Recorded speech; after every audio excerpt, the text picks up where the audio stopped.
来关心咱国内这破发现金1万块，今仔日开始会当伫 ATM 来领。根据统计，一直到早起11点呢，已经有超过38万人去领。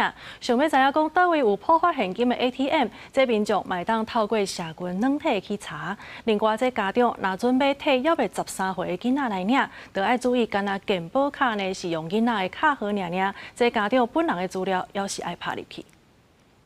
破发现金1万块，今仔日头一天开放会当去提款机来领，去16间指定的金融机构，提款机顶悬只要有打破发现金的大纸，就会使领。只要输入正确的资料，1万块的现金随就到手。之前就是可以在网络上面登记的时候，我那时候是忘记了，所以说就是改用 ATM， 这样是比较方便的。这个领的过程，大部分的民众拢讲真方便，袂伤复杂，时间只要1、2分钟。不过金管会提醒。 伫提款机领的民众，若有出现4种情形，都可能会卡条咧，爱重新操作。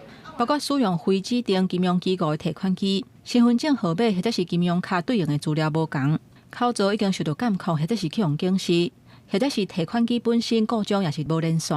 从今天凌晨开始，我们也除了这个民众已经开始可以领取之外，我们的同仁也在这个所有的这个全台湾的 ATM 也在做相关的测试。到目前为止的话，系统都非常的顺利。 若无想要走去银行，民众嘛会使就近去超商来领。若是家己领，就用家己的提款卡暗号、身份证号码甲健保卡的卡号。若是替13岁以下的囡仔来领，除了用家己的提款卡甲暗号，身份证号码嘛是大人的。敢若健保卡的卡号，则是输入囡仔的卡号。都有家长来代领的时阵，输入的资料唔对去，地主阁会重新操作。输入自己的卡号，然后输入小朋友的身份证字号。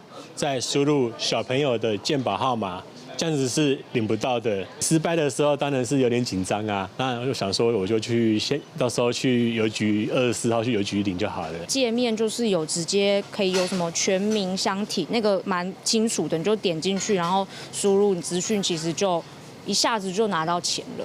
全台湾拢总有28000多台提款机，会当互民众来领破发的1万块。金管会估计，会有2成的民众会透过提款机的方式来领。记者综合报道。